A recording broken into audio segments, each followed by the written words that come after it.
Greetings everyone, my name is Gigi and this is Let's Build, wherein I build an interlocking brick set timed to different media and talk about the facts concerning the topic of the build. Today's build is the LEGO Mini Disney Palace of Agrabah versus Aladdin for Sega Genesis. The footage I'm using for this game is for science, educational, and research purposes. My content is transformative and protected under fair use. All footage is time-lapse with commentary. There will be spoilers for Aladdin. You have been warned. Specifications of the LEGO set. Celebrate one of the world's most popular animated musical fantasy films with the LEGO Disney Mini Disney Palace of Agrabah building set. This miniature build and display model captures the look of the colossal palace with white towers and golden domes and includes a buildable flying carpet and a genie lamp. Treat your favorite Disney fan with this great gift that will add a magical touch to any room. Miniature build and display model. Add a touch of Disney magic to any room with the LEGO Disney Mini Disney Palace of Agrabah building set. Dimensions: measures over 6 inches high, 5.5 inches wide, and 6 inches deep. The instruction booklet goes right into the build without any fanfare. The Sultan's Palace. The Sultan's Palace is a colossal structure that serves as the home of Agrabah's Sultan, Princess Jasmine, and most recently Aladdin. The palace appears in all Aladdin-related media. The design is loosely based on the Taj Mahal, which is located in India. Background: the palace is located at the end of Agrabah and can be seen from anywhere in the town. The palace itself is surrounded by high walls, a main gate granting entrance. A small area on the wall is outfitted for the Sultan to make speeches and announcements to the people. The palace itself is mostly white in color, with golden domed roofs. There are multiple towers of varying sizes. Inside, there are various rooms that are to be used by the Sultan and his family. Outside, in the area between the walls and the building itself, is a large garden as well as a fountain. At night, the palace is illuminated. The palace serves as a major setting in all Aladdin films, as well as the TV series. In Aladdin, Jasmine considers the palace to be something of a prison, as she at first tires of her life as a princess. Meanwhile, Aladdin dreams of living there. Later in the film, Jafar has the genie move the palace to a nearby mountain overlooking the city, as he wanted to rule on high, though it is restored to its original location at the end of the film. In The Return of Jafar and the Aladdin series, it shows that Aladdin does not live in the palace, but he regularly visits it. In Aladdin and the King of Thieves, a pavilion behind the palace serves as the site of Aladdin and Jasmine's wedding. Places of interest: the throne room, where the Sultan governs Agrabah from day to day. In the center point is a large throne shaped like an elephant. Jasmine's room, the personal quarters of Princess Jasmine. The room opens up to a large balcony overlooking the city. Jafar's room, Jafar's personal chambers, where he got some rest and use from his opium hookah. This room is very spacious, has red walls, and it's very dark. Jafar's lair, a hidden area of the palace, where Jafar and Iago did most of their plotting. It includes the various instruments he used for his alchemy. The dungeon, where the prisoners are held. A disguised Jafar meets Aladdin here to convince the boy to enter the Cave of Wonders. It contains a secret passageway to freedom. The gardens, where Jasmine usually spends time with Raja. It is surrounded by large walls and also works as a back entryway to the palace. There are doves and a large fountain. The toy/storage room, where the Sultan keeps various toys, trinkets, and collectibles, including a model of Agrabah. Aladdin is a 1992 American animated musical fantasy film based on the Arabic folk tale Aladdin from 1001 Nights. Produced by Walt Disney Feature Animation, it was directed by John Musker and Ron Clements, both of whom co-wrote the screenplay with Ted Elliott and Terry Rossio. The film features the voices of Scott Wagner, Robin Williams, Linda Larkin, Jonathan Freeman, Frank Welker, Gilbert Gottfried, and Douglas Seal. The story follows an Arabian street urchin named Aladdin, who discovers a magic lamp containing a genie, with whose help he disguises himself as a wealthy prince and tries to impress the Sultan of Agrabah to win the heart of his free-spirited daughter, Princess Jasmine, as the Sultan's evil vizier, Jafar, plots to steal the magic lamp. Lyricist Howard Ashman pitched the idea to Disney Studios' president, Jeffrey Katzenberg, and the screenplay went through 3 drafts before Katzenberg would agree to its production. The animators based their designs on the work of caricaturist Al Hirschfield, and computers were used for both finishing the artwork and creating some of the animated elements. Composed by Alan Menken, the musical score features 6 songs with lyrics written by both Ashman and Tim Rice, who took over following Ashman's death. Aladdin was released on November 11, 1992, to critical and commercial success. Critics praised the animation and Williams's performance as the genie, and it became the highest-grossing film of the year, with an earning of over $504 million in worldwide box office revenue. On release, it became the first animated feature to reach the $500 million mark, and was the 5th highest-grossing film at the time of its release, and the highest-grossing animated film of all time, until it was surpassed by The Lion King in 1994. Aladdin garnered 2 Academy Awards, as well as other accolades for its soundtrack, which had the first number from a Disney feature to earn a Grammy Award for Song of the Year, and for the films A Whole New World, sung by Peabo Bryson and Regina Bell. The film's home VHS release set a sales record, grossing approximately $500 million in the U.S. Aladdin's success led to various derived works and other material inspired by the film, including 2 direct-to-video sequels, The Return of Jafar and Aladdin and the King of Thieves, and an animated television series, and a Broadway adaptation. A live-action film adaptation directed by Guy Ritchie was released May 24, 2019.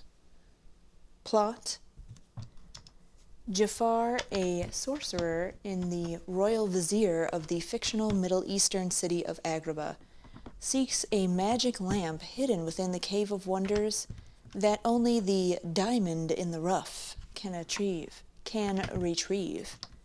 Meanwhile, Princess Jasmine is unsatisfied with her sheltered life in the palace, so she escapes and encounters a young street urchin named Aladdin and his pet monkey Abu. As a bond between Aladdin and Jasmine develops, Jafar has the palace guards capture and imprison Aladdin, who learns Jasmine's true identity. Jasmine demands that Jafar release Aladdin, but he instead says that Aladdin has already been beheaded. Jafar, disguised as an elderly beggar, frees Aladdin and Abu and orders them to retrieve the lamp from the cave. The cave's guardian grants Aladdin entry, but warns him to only touch the lamp. Aladdin finds both the lamp and a flying magic carpet inside, but Abu grabs a large jewel and triggers a cave-in. They flee to the entrance and give the lamp to Jafar, who throws the pair back into the cave. While trapped underground, Abu reveals to Aladdin that he stole the lamp back. Aladdin rubs the lamp, from which the genie emerges. The genie grants Aladdin 3 wishes, although Aladdin tricks him into freeing them from the cave without using a wish. Upon learning the genie's desire to be released from servitude, Aladdin promises to use his last wish to free him. To woo Jasmine, Aladdin uses his first wish to become a prince. At the suggestion of his parrot sidekick Iago, Jafar plans to marry Jasmine and then kill both her and her father, the Sultan. Meanwhile, Aladdin arrives in Agrabah as Prince Ali, but Jasmine is uninterested in his advances. That night, Aladdin takes Jasmine on a romantic ride on the magic carpet. After she deduces that Aladdin is the boy from the market, he lies and says that he sometimes dresses as a commoner to escape palace life. Aladdin brings Jasmine home, but Jafar's guards ambush him and throw him into the sea, where the genie uses Aladdin's second wish to rescue him. Returning to the palace, Aladdin reveals Jafar's plot to Jasmine and the Sultan, but Jafar realizes Aladdin's identity and escapes from the guards. With everything seemingly resolved, the genie requests his freedom. Aladdin declines, worried that he needs the genie's facade to stay with Jasmine. The frustrated genie retreats into his lamp, which is later stolen by Iago and brought to Jafar. Now the genie's master, Jafar uses his first 2 wishes to become Sultan and then a powerful sorcerer, and sends Aladdin to a frozen wasteland. Using the magic carpet, Aladdin escapes and returns to Agrabah, where he fights Jafar for the lamp. Aladdin taunts Jafar for being less powerful than the genie, tricking him into using his last wish to become a genie himself. This causes Jafar to become trapped in his new lamp, taking Iago with him. The genie throws Jafar's lamp into the Cave of Wonders.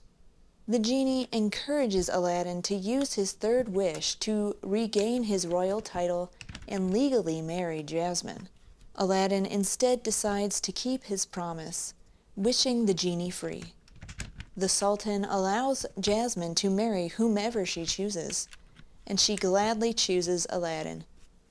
The genie bids the group a fond farewell and leaves to explore the world, while Aladdin and Jasmine start their new life together.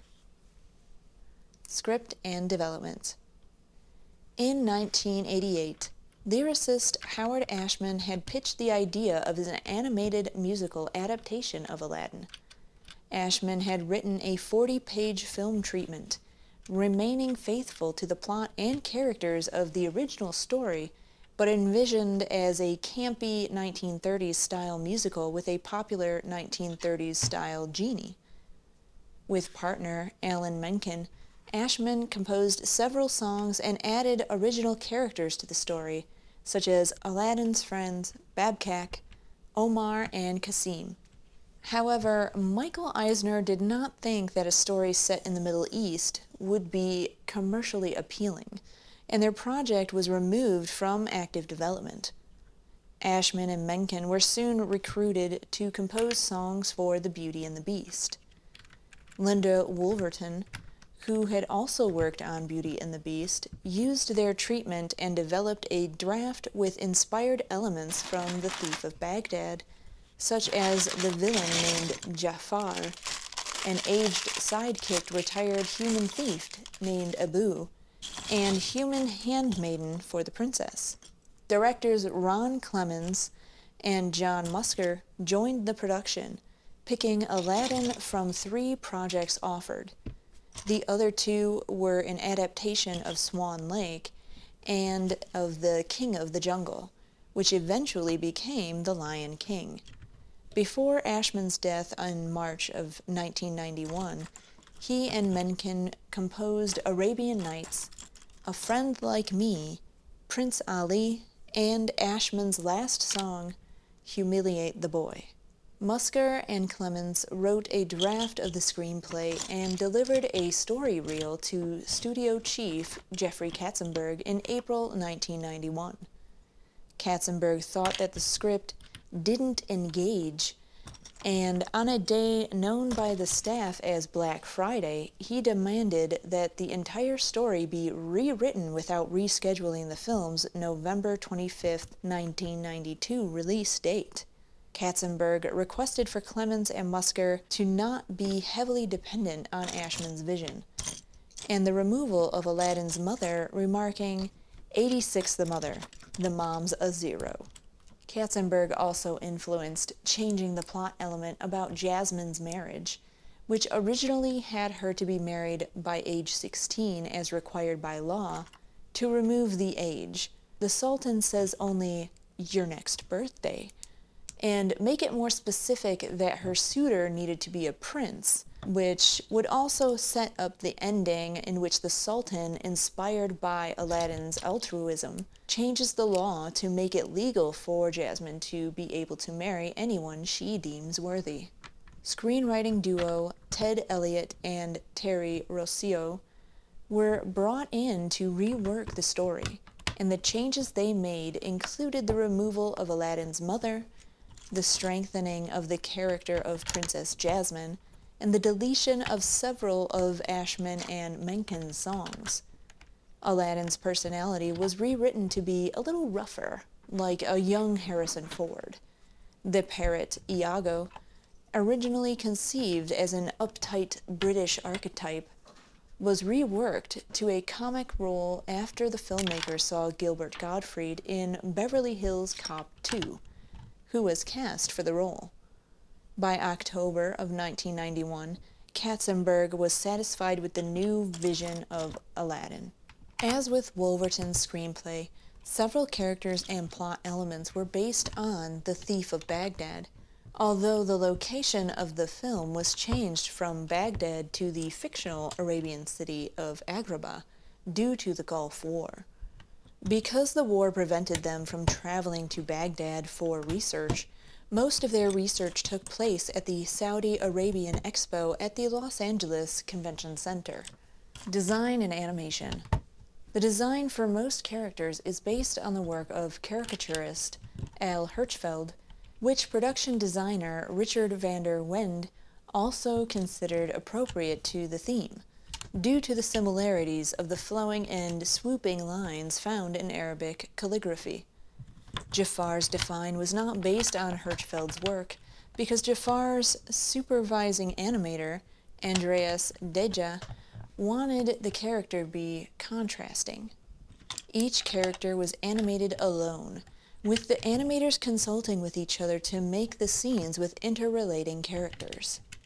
Because Aladdin's animator, Glenn Keane, was working in the California branch of Walt Disney Feature Animation, and Jasmine's animator, Mark Henn, was in Florida at Disney MGM Studios, they had to frequently phone, fax, or send designs and discs to each other.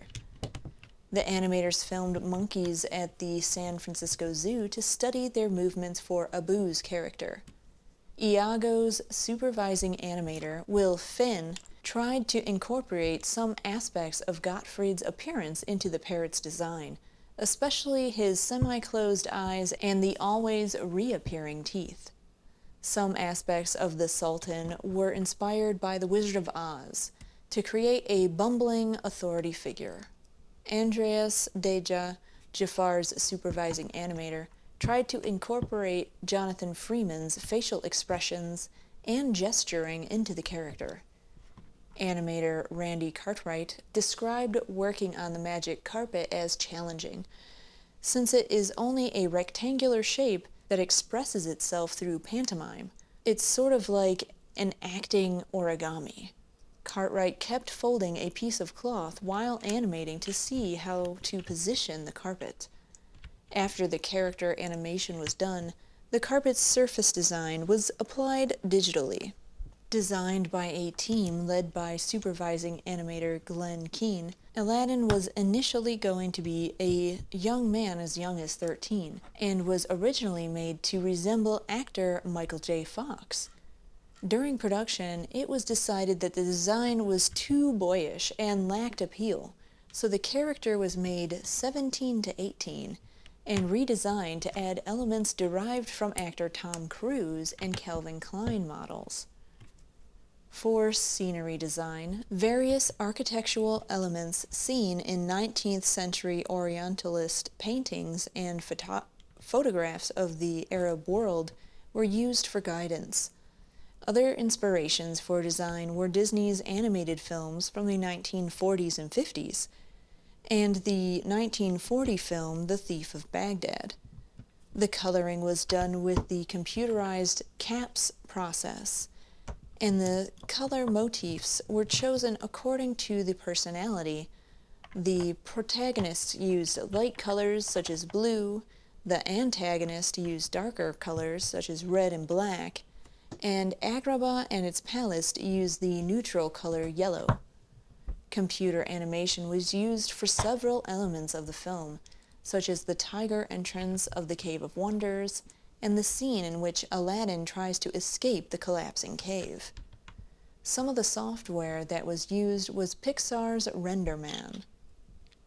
Musker and Clements created the genie with Robin Williams in mind, although Katzenberg suggested actors such as John Candy, Steve Martin, and Eddie Murphy.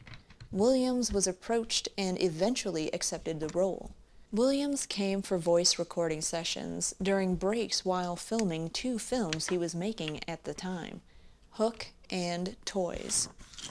Unusual for an animated film, much of Williams's dialogue was ad-libbed. For some scenes, Williams was given topics and dialogue suggestions, but was allowed to improvise his lines. It is estimated that Williams improvised 52 different characters. Eric Goldberg, the supervising animator for the genie, reviewed Williams's recorded dialogue and selected the best gags and lines that his crew would create character animation to match. The producers added many in-jokes and references to Disney's previous works in the film, such as the cameo appearance from directors Clements and Musker, and drawing some characters based on Disney workers. Beast, Sebastian, and Pinocchio make brief appearances, and the wardrobe of the genie at the end of the film, a goofy hat, a Hawaiian shirt, and sandals, are a reference to a short film that Robin Williams did for the Disney MGM Studios tour in the late 1980s. Aladdin is a 1993 platform game based on the 92 film of the same name developed by Virgin Games. The game was released by Sega for the Sega Genesis on October 19, 1993, as one of several games based on the film, including another game that was released in the same month by Capcom for the Super NES. The game is one of the best-selling Genesis games with 4 million copies sold. It also received a number of adapted ports from other platforms such as the NES, Game Boy, Game Boy Color, Amiga, and DOS computers. Gameplay. Disney's Aladdin is a side-scrolling platform game in which the player controls Aladdin throughout settings and a storyline based on the namesake film. Aladdin's primary forms of offense against enemy characters are a scimitar for short-range slashing attacks and apples that can be pelted as long-range ammunition. The apples are a finite resource, but can be collected in abundant amounts throughout the game. Aladdin's health is indicated by a trail of smoke emanating from the genie's lamp on the top left corner of the screen. The trail shortens whenever Aladdin is harmed by an enemy or an environmental hazard. Health can be restored by collecting blue genie hearts scattered throughout the levels. If Aladdin runs out of health, a life will be lost. Blue vases within the levels act as checkpoints from which Aladdin can be revived if he had passed one before losing his life. Extra lives can be received by collecting golden icons in the shape of Aladdin's head hidden in the levels. If Aladdin's last life is lost, the game prematurely ends. The amount of lives and apples Aladdin is equipped with at the start of the game is determined by the difficulty setting, which can be adjusted in the main menu. Aside from apples, Aladdin can collect gems, which can be traded to the peddler in each level for extra lives and wishes. The latter allow the player to continue the game from the current level after losing their last life instead of having to start over from the very beginning. On occasion, smart bombs in the form of Jafar's lamp can be found and triggered, which will result in the elimination of all on-screen enemies. If the player collects one or more genie token and clears a level, the player will be given the genie bonus machine, a luck-based mini-game in which pressing a button rewards the player with a random prize consisting of a gem, 5 apples, or an extra life. The amount of genie tokens collected in a level determines the amount of rounds that can be played in the minigame. When the player runs out of genie tokens, or if they land on a picture of Jafar, the game will end. If the player picks up an Abu token in 2 levels, a bonus level featuring Aladdin's pet monkey Abu as the player character will initiate following the genie's bonus machine. In these levels, the player must maneuver Abu left or right to collect gems, apples, and extra lives that fall to the ground when avoiding pots, rocks, fish, Iago's cousins, palace guards, and other hazards. If Abu comes into contact with a hazard, the bonus level ends. Stages. The Agrabah Market. Aladdin fights guards in the market in a level based on the one jump ahead scene from the film. The music, however, is based on Prince Ali. The Desert. Set in the Cave of Wonders desert, where Aladdin must find half of the beetle jewel that opens the way to the cave. Stage 3, Agrabah Rooftops. Aladdin gets the other half of the beetle jewel fighting with Gazim, the thief featured in Aladdin's beginning. The music is based on One Jump Ahead. Level 4, the Sultan's Dungeon. Aladdin fights his way out of prison, although it is only a short part of the film. The music is based on Arabian Nights. Level 5, the Cave of Wonders. Aladdin goes through the Cave of Wonders in search for the magic lamp. 6, the Escape, which is the level I had the hardest time on. The cave is collapsing and Aladdin fights through it. 7, the Rug Ride. The last part of the escape, riding on the magic carpet. Most people had a hard time with that level, but I don't find that level to be that difficult. It's getting to that level is hard for me. Level 8, Inside the Lamp, a surreal world inspired by the Friend Like Me musical. Sultan's Palace. Aladdin goes through the palace. The level includes a boss fight with Iago. 10, Jafar's Palace. The final battle with Jafar, who, like in the movie, becomes a giant cobra. Controls. The 3 fire buttons were assigned to 3 actions for Aladdin: throwing an apple, jumping, and swinging his scimitar. The apples used a limited supply of ammunition and were useful for distractions and for stunning enemies, but did not do much damage. Development. Disney's Aladdin, a collaboration among Walt Disney Feature Animation, Virgin Games, and Sega of America, marked Disney's first direct involvement in a video game adaptation. The project emerged from Disney's desire to elevate the quality of its licensed games. spurred by dissatisfaction with prior adaptations like the poorly received Fantasia from '91. Aladdin, Disney's 31st animated feature, was a critical and commercial success, grossing over $200 million and introducing a contemporary, cross-generational appeal with humor and references aimed at adults. Disney sought to replicate this quality in its video game adaptation, necessitating a developer capable of matching the film's distinctive aesthetic and narrative depth. Sega and Capcom respectively licensed Aladdin for the Sega Genesis and SNES following the film's theatrical release. Disney sought a partner with advanced technology and commitment to quality animation.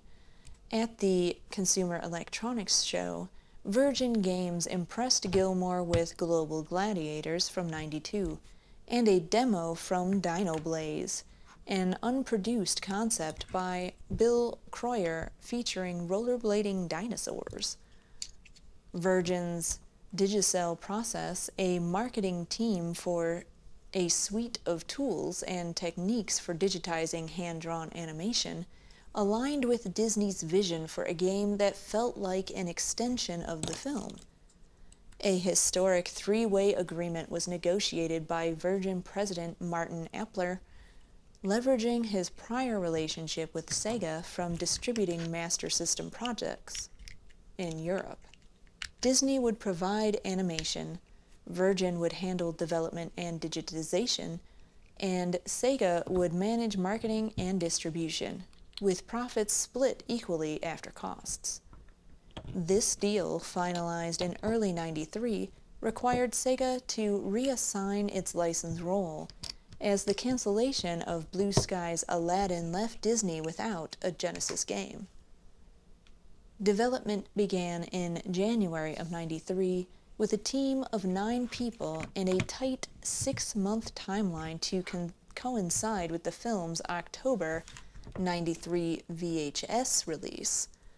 Disney's animation team, based at Walt Disney Animation Florida in Orlando, produced 1,400 hand-drawn frames under direction of Mike Dietz, who bridged the gap between film and game animation. Disney animators, accustomed to the freedom of feature films, faced cartridge limitations such as restricted frame counts and sprite sizes. Dietz introduced techniques like holds, loops, X-flipping, and palette cycling to fit animations within Genesis's constraints. Disney provided color copies of the film's backgrounds and character model sheets, though it withheld the film itself and its proprietary Computer Animation Production System, or CAPS, which had debuted with The Little Mermaid. CAPS influenced the game's vibrant color palette, but digital inking and painting were handled by Metrolight Studios in Los Angeles, with Virgin's Irvine, California team compressing and integrating the assets. Virgin's game engine was refined from Global Gladiators and The Jungle Book, the latter having been in development before Aladdin. Programmer David Perry, supported by Andy Astor's image handling tools, optimized the engine for complex animations and introduced a crisscrossing platform system, allowing non-linear level progression. This innovation enabled zigzagging paths and hidden spaces, enhancing gameplay depth. Level designer Bill Anderson created the first level draft in 24 hours, contributing to a design document crafted by Perry, David Bishop, Seth Mendelsohn, and Mark Yamada. Disney's Jeffrey Katzenberg, known for micromanaging, contributed ideas like a humorous sight gag where the guard's pants would fall to reveal polka dot boxer shorts. Disney maintained strict oversight, receiving regular builds via modem for approval. Virgin Games composer Tommy Colarico assigned Donald Griffin to arrange 5 of the film's musical themes, as well as create 5 original pieces. Griffin would reduce the songs to smaller, MIDI files, MIDI files, and return them to Calarico, who converted each note by utilizing the sample channel to replicate the film's music as closely as possible, drawing inspiration from Yozo Koshiro's work on Streets of Rage. Calarico also composed the game's incidental transitional music. Cut content included between-level clips from the film and a rock-paper-scissors minigame, and a planned Sega CD version with additional levels and animations were cancelled in favor of completing production on The Jungle Book. Disney's Aladdin for the Genesis was an obvious choice to pair with this build, as it was also one of my most played games on the console. I still remember when I learned the level skip code on the controller, A, B, B, A, A, B, B, A. Back in the days when we didn't have save files, and if I had to put the game down to go to eat, I paused the game and turned off the TV, hoping that I wouldn't be gone too long and the screen wouldn't get messed up. So I replicated that frustration when I lost all the continues and had to play through the game again to get to where I left off. Total build time, 1 hour, 3 minutes, 1 second. You could watch the first 3 episodes of the Disney show Aladdin the series at approximately 22 minutes each. Let me know what you think in the comments section below. Remember to like, subscribe, share, ring that bell, all the things for the YouTubes. Thank you.